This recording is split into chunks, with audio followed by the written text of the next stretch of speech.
Well, I just worried about this.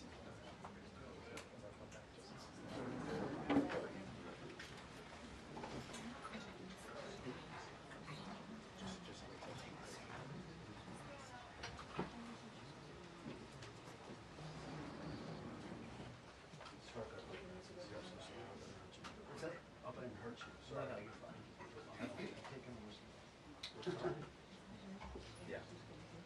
Sorry, guys.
Hello, everybody. Good afternoon. How are we? Great. Good. Good to see you all. I want to start today by addressing the U.S. Army soldiers who went missing while conducting a mission to repair and tow an immobilized tactical vehicle in Lithuania in the early hours of March 25th. Tragically, 3 soldiers were found deceased in Lithuania yesterday, and it pains me to confirm that today the 4th soldier was also found deceased. The President, the Secretary of Defense, and the entire White House are praying for the victims' friends and family during this unimaginable time.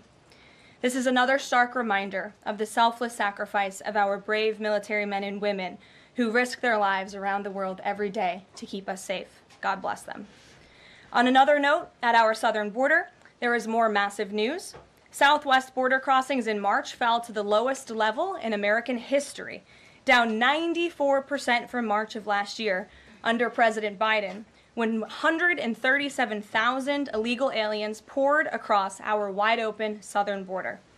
Thanks to President Trump's leadership, Border Patrol agents are now back to doing the jobs they signed up for, securing the border, rather than serving as travel agents for illegal aliens. The Los Angeles Times captured the Trump effect on the border with a recent article. Their headline read, "California-Mexico border, once overwhelmed, is now nearly empty." With so few migrants coming into the U.S., they wrote, "Shelters that once served migrants have completely closed." Deportations of illegal aliens who threaten the safety of the American people are also continuing at a rapid pace. Over the weekend, the United States military transferred a group of 17 violent criminals from the Tren de Aragua and MS-13 terrorist organizations to El Salvador. And an illegal alien who was released by the Biden administration into our country was just arrested in Georgia and charged with the horrific killing of Camelia Williams, a mother of 5 and grandmother. The suspect has now been indicted on charges of malice murder, felony murder, aggravated assault, rape, aggravated sexual battery, and necrophilia, which, for those who don't know, necrophilia is a sexual obsession with a corpse. This suspect was ordered to be removed in July 2023, but the Biden administration allowed him to stay. This case represents the ruthless murderers, rapists, and pedophiles who Joe Biden and Democrats let into our country over the past 4 years through our southern border. They should have never been here in the first place. Keep this in mind the next time you see Democrats protesting future illegal alien removals from our country. President Trump is focused on fulfilling his greatest obligation, to keep the American people safe and to defend our country from violent invaders. Looking ahead to tomorrow, April 2nd, 2025, will go down as one of the most important days in modern American history. Our country has been one of the most open economies in the world, and we have the consumer base hands down, the best consumer base.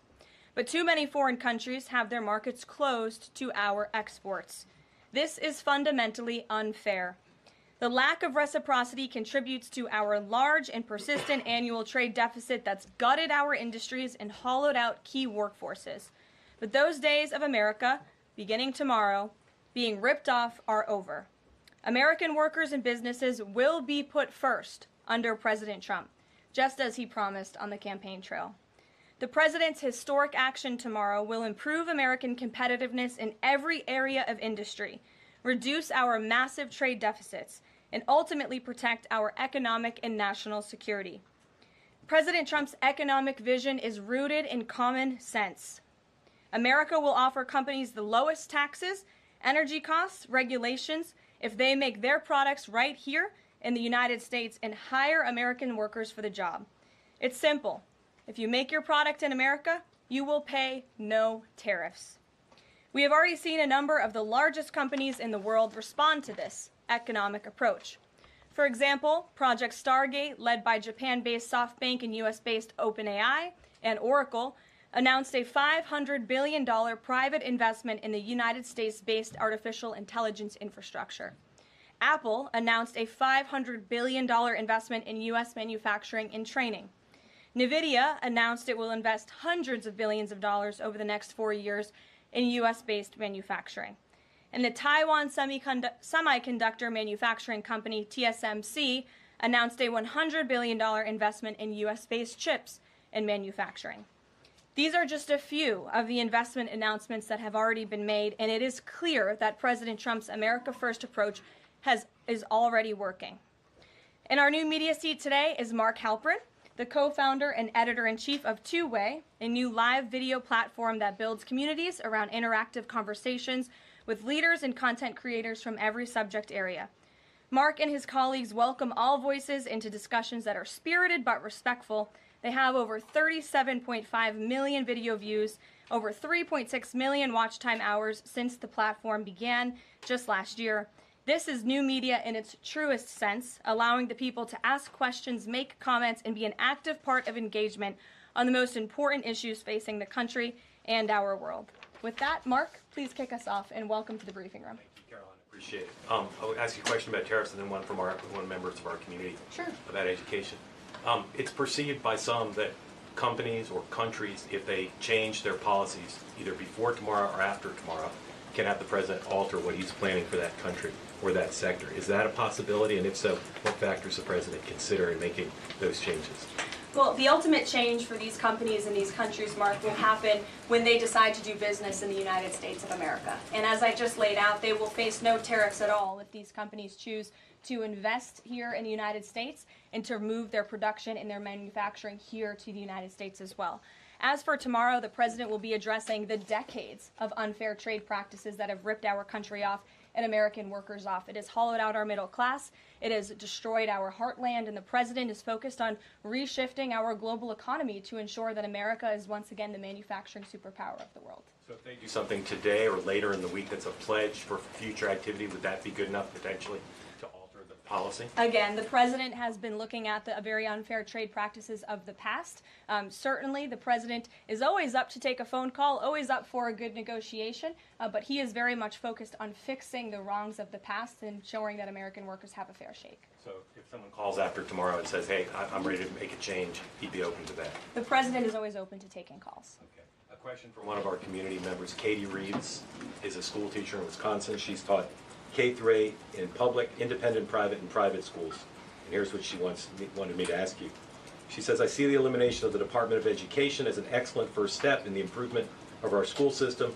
Do you see any further role the federal government can take beyond this, possibly in promoting the expansion of voucher programs or reducing the influence that teachers' unions hold over our schools? Well, first of all, I want to thank Katie for her service to our country and our nation's children. Being a teacher is the most noble profession that we believe one can have. And the president said in his remarks when he signed the executive order to dismantle the Department of Education that he loves our teachers. And in part, this order is to empower our teachers to have greater decision making in the classroom. Nobody knows our nation's children and our students better than our teachers who are with them every single day. As for the federal government's role, to get to the heart of Katie's question, the president has made it clear to Linda McMahon that we need to find other places within our federal government for critical programs regarding education.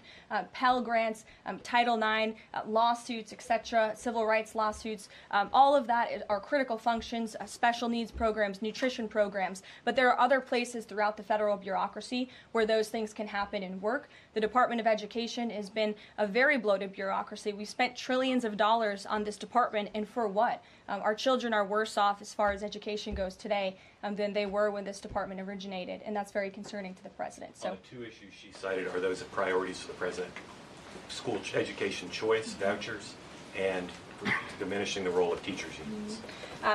The president is very supportive of both of those things, particularly when it comes to school choice. He has said that school choice is the civil rights issue of our time, and he wants every child, regardless of zip code, socioeconomic status, how much money their parents have, to be able to go to the school of their choosing that best suits their educational needs. And he is going to empower state and local leaders to make those decisions on behalf of our nation's children. Thanks for being here, Mark. Jeff. Just changing subjects for 1 second. The administration has expressed a complete confidence in how all the deportation flights to El Salvador were conducted. But now that the administration has conceded that there was an error of one Salvadoran national, will there be any reviews conducted? And does the president express any thoughts on the one error that was disclosed in court last night? Well, first of all, the error that you are referring to was a clerical error. It was an administrative error. The administration maintains the position that this individual who was deported to El Salvador and will not be returning to our country was a member of the brutal and vicious MS-13 gang. That is fact number one. Fact number two, we also have credible intelligence proving that this individual was involved in human trafficking. And fact number three, this individual was a member, actually a leader, of the brutal MS-13 gang, which this president has designated as a foreign terrorist organization. Fact number four is that foreign terrorists do not have legal protections in the United States of America anymore. And it is within the president's executive authority and power to deport these heinous individuals from American communities. It is a promise he campaigned on. It is a promise he is keeping. And every single person in this room should be grateful for that, considering especially MS-13 is very prevalent and prominent here in the District of Columbia, in Maryland, and in Virginia. And the president, the attorney general, everyone who has been involved in these operations is focused on eradicating these criminals and terrorists from our communities. The vice president said he was a convicted member of MS-13. What evidence is there to back that up? There's a lot of evidence, and the Department of Homeland Security and ICE have that evidence, and I saw it this morning. Steve. Has the president fully made up his mind on the level of tariffs to impose tomorrow? We keep hearing about a 20% flat rate. The president said last night he has made a decision and a determination. I was with him in the Oval Office earlier, and he is going to announce that decision tomorrow. I don't want to get ahead of the president. This is obviously a very big day. He's with his trade and tariff team right now, perfecting it to make sure this is a perfect deal for the American people and the American worker, and you will all find out in about 24 hours from now. And are the car tariffs going to go into effect on April 3rd as scheduled? Correct. Yes, they will. Okay. And last thing, would you like to respond to the Chinese military drills around Taiwan? Yes, I would. As a matter of fact, the National Security Council briefed me on this morning, and they said that the president is emphasizing the importance of maintaining peace in the Taiwan Strait, encouraging the peaceful resolution of these cross-strait issues, reiterating our opposition to any unilateral attempts to change the status quo by force or coercion. That is directly from the National Security Advisor. Just for you, Steve Holland of Reuters. Monica. Thank you so much, Caroline. Elon Musk this week revealed that Doge found that the Biden administration issued over 2 million social security numbers to illegal aliens, found 20 million dead people marked as alive in the social security system. Has the White House confirmed these numbers with Elon, and is the White House looking into correcting this?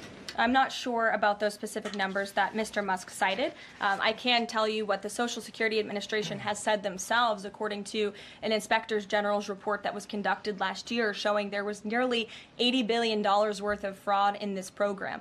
We know for a fact there are individuals who should not be receiving benefits on the Social Security rolls, and this administration is focused on cleaning out the waste, fraud, and abuse in every agency, but particularly in Social Security, to make it stronger for our taxpaying, law-abiding citizens who deserve these entitlements and programs. Because you did bring up Doge, I do want to tout the incredible efforts that have been made at the Environmental Protection Agency. And Administrator Lee Zeldin is just doing a tremendous job. Just yesterday and today it will be going into effect. He announced that taxpayers will be saved $8 million in annual lease costs by moving staff out of the 323,000 square feet of space that the EPA currently occupies, which is completely unnecessary. Yesterday, Administrator Zeldin also announced he will be shutting down a museum that the Biden administration built to tell a selective story about the EPA's history and climate change. It was a real pat on the back to President Biden. And guess how much American taxpayers paid for it? $4 million for this museum that I think only 1,000 visitors saw last year alone. And it would cost American taxpayers $600,000 per year to operate this museum. Well, it's not going to exist anymore. We're going to save taxpayers those critical funds. And Administrator Zeldin is very proud to announce that. And just at EPA alone, and the cuts that they have made, they've saved taxpayers more than $22 billion in wasteful grants and spending. Peter. Thank you, Caroline. When the president goes down to Florida on the weekends, does he ever hear from, there are so many retired folks down in Florida, does he ever hear from any retired Americans who are stressed about these wild swings in the stock market because of the tariff uncertainty, and they're sitting there on fixed income or living off a 401k, and they don't know how much money's going to be left?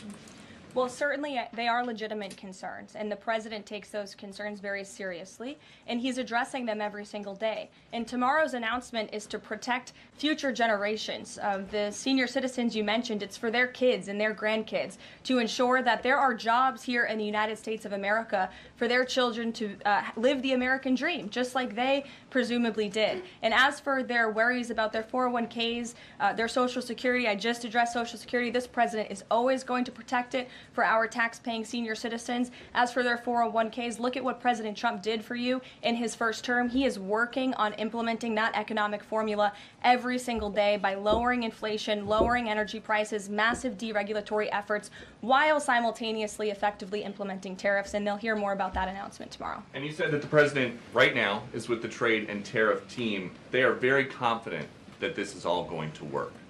But what if they're wrong? They're not going to be wrong. It is going to work. And the president has a brilliant team of advisors who have been studying these issues for decades. And we are focused on restoring the golden age of America and making America a manufacturing superpower. And again, Peter, I would point you to the investments that have already trickled into this country. And the president hasn't even made his tariff announcement yet tomorrow. There have been billions of dollars in private investments from around the world pouring into American communities. What does that look like for those watching at home, for the people you mentioned worried about their own economic circumstances? It means more jobs in your communities, which means more money, more investments, more money in your pocket. That's what the president is committed to. And I would be remiss if I didn't mention the president's commitment to tax cuts, which we are counting on Congress to do, especially on Social Security. And one more. Sure. Are the special elections today a referendum on the president?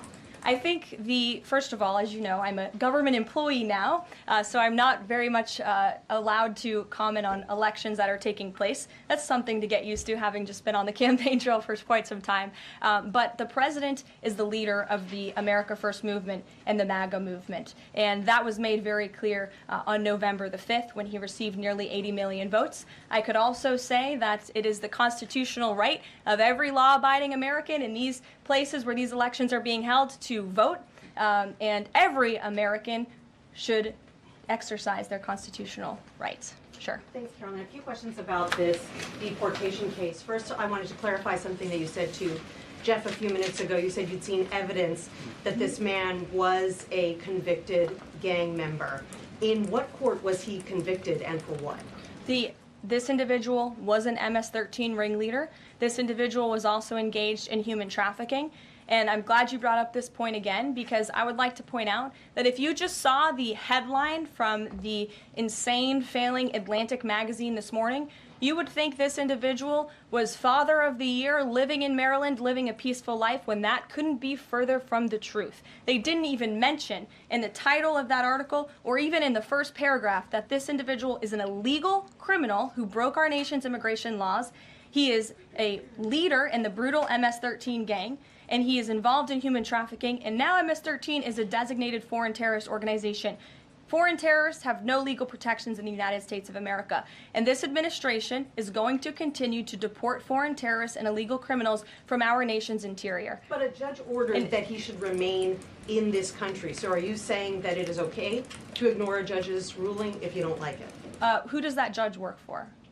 He's an immigration It was an judge. immigration judge who works for the Department of Justice at the direction of the Attorney General of the United States, whose name is Pam Bondi, who has committed to eradicating MS-13 from our nation's interior. And let me tell you why we've made this commitment. MS-13, may I remind each and every one of you, is a brutal and vicious gang. They raped and strangled a 20-year-old autistic woman to death in Maryland. They hacked 4 people to death with machetes in a park on Long Island. They have kidnapped, sexually tortured, and shot a teenage girl in Texas after she insulted them, allegedly. Killed and mutilated a 17-year-old girl in Virginia, stabbing him 16 times and cutting off his hands. They beheaded and cut out the heart of a man in Washington, D.C., They raped and murdered a 13-year-old girl in California. They sex trafficked a slew of young girls, including one who was just 12 years old. Raped an 11-year-old girl in Brooklyn while her brother was in the room. Sex trafficked a 13-year-old in Maryland and Virginia, miles away from this White House, even beating her 26 times on her backside with a baseball bat. Pressured homeless New Yorkers to undergo unnecessary surgeries such as spinal fusion in order to bolster their fraudulent lawsuits. These are vicious criminals. This is a vicious gang. And I wish that the media would spend just a second of the same time you have spent trying to litigate each and every individual of this gang who has been deported from our country as the innocent Americans whose lives have been lost at the hands of these brutal criminals. We maintain our position, and very strongly so. Jennifer. One more on the tariffs. Can you say what the latest thinking is on the start date? I know you were just in the Oval. Are they all going to take effect this week on the reciprocal tariffs? And whenever they start, is that enough time for companies and everyone involved to adjust to that start date? My understanding is that the tariff announcement will come tomorrow. They will be effective immediately. And the president has been teasing this for quite some time, as you know. He's talked a lot about April 2nd as Liberation Day in America. It would be taking place today if not for April Fool's Day. But tomorrow will be the day, and he's been talking about it for a while. And as a result, you've seen these companies make commitments to investing right here in the United States. Jasmine. Thank you so much. I wonder, back on tariffs, what, if any, market indicators is the White House looking for to see if this tariffs plan is successful down the line? Well, look, the president has been asked and answered this question about the stock market and whether he's watching it. And I've said, and he has said, the market is a snapshot in time. Yesterday, Dow futures were up. And there's been a lot of talk about the market, and it was up yesterday. So, look, the president wants to ensure that all Americans make out well, particularly Main Street. That's the focus of these tariffs. But as I've said repeatedly, just like they were in his first term, Wall Street will be just fine. Shelby. Thanks. A bipartisan pair of senators sent a letter to the president today arguing that the recent strikes in Yemen are emboldening the Houthis and saying that Congress has not authorized war against them. Is the administration planning to consult with Congress at some point or going forward regarding the strikes, and any response on the letter? Well, I would absolutely reject Congress's claims. Who made those claims in Congress? Senator Jeff Merkley and Rand Paul. Okay, well, I would absolutely reject those claims. These Houthi strikes have been incredibly successful. Last time I was at this podium, there were more than 100 successful strikes.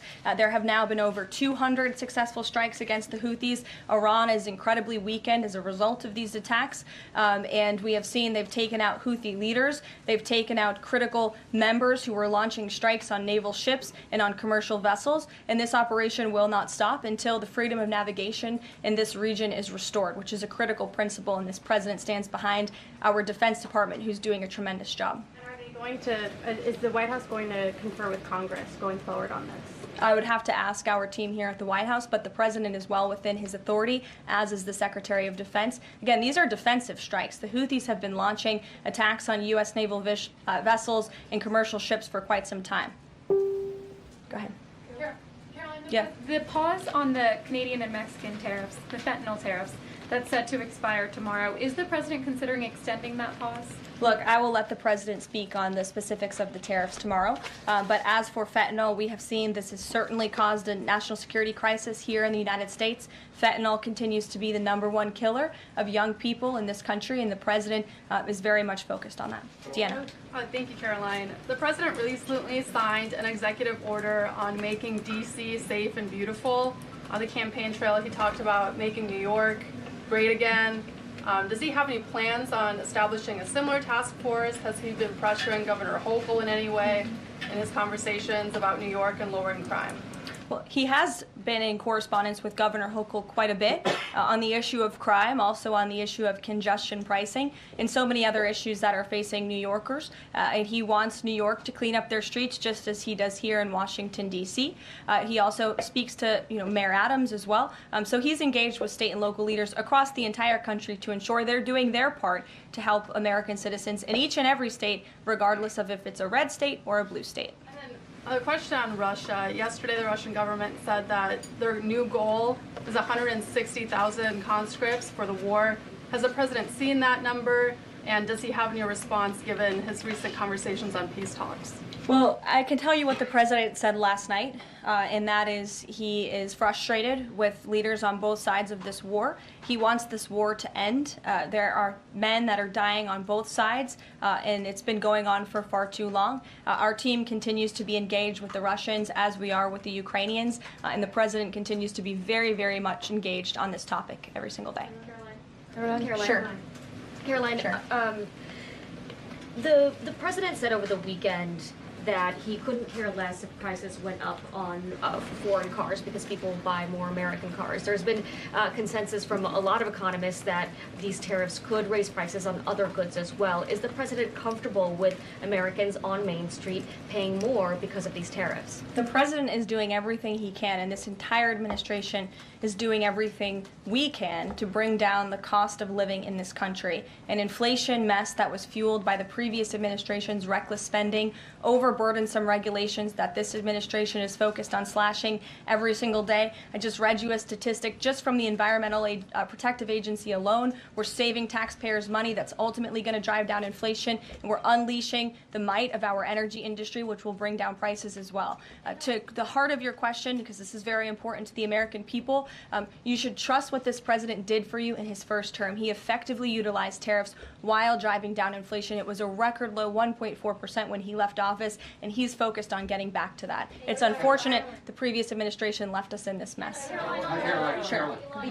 Representative Anna Paulina Luna left the Freedom Caucus over their lack of support for her bill that would allow new parents to proxy vote around 12 weeks around the birth of their baby. Does the president support that bill? I'm not sure. I haven't actually talked to the president about that bill, but I certainly can and can get a take on if he supports it or not. Thank you. And one more. The D.C. Circuit ruled last week that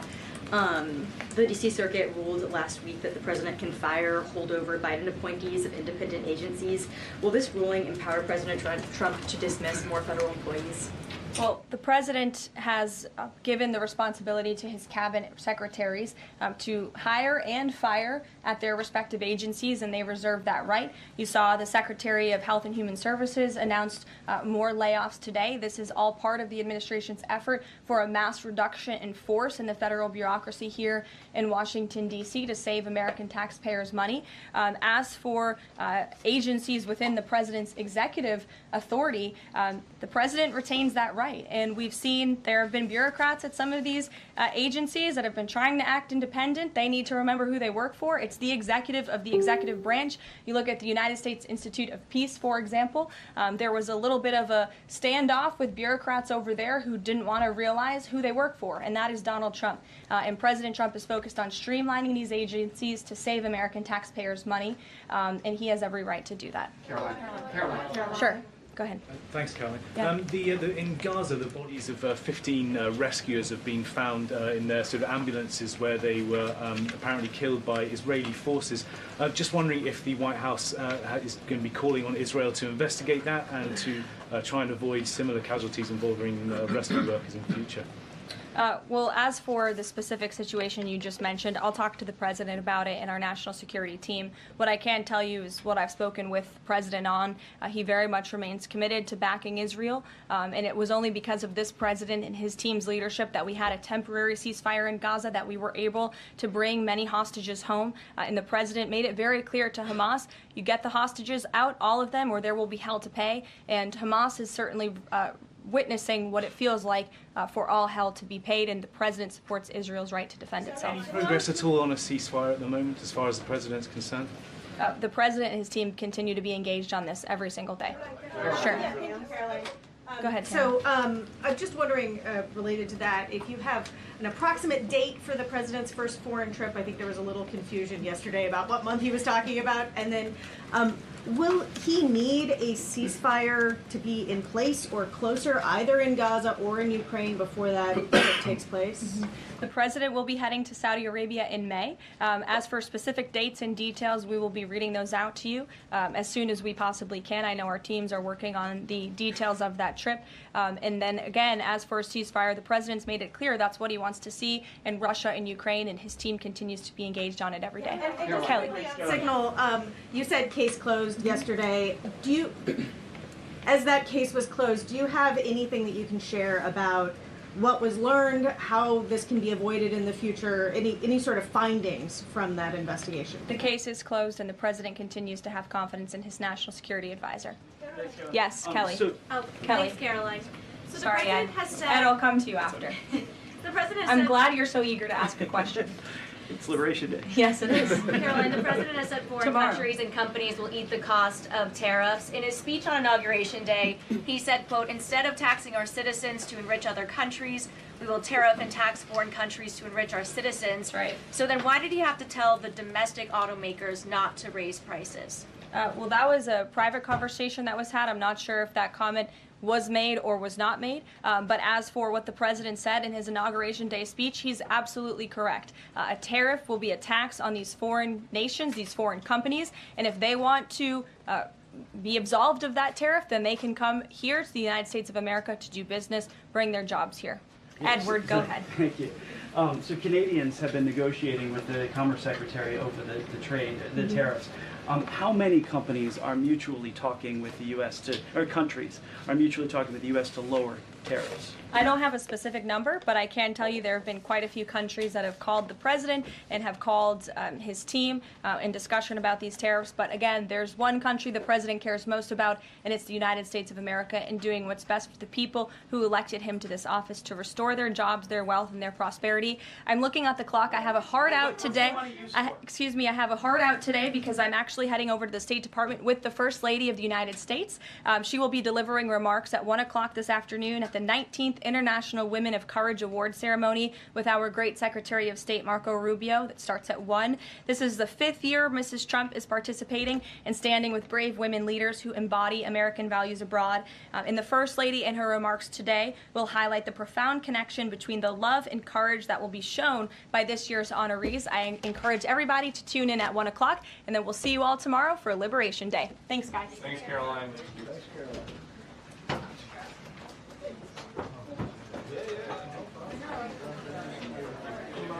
you.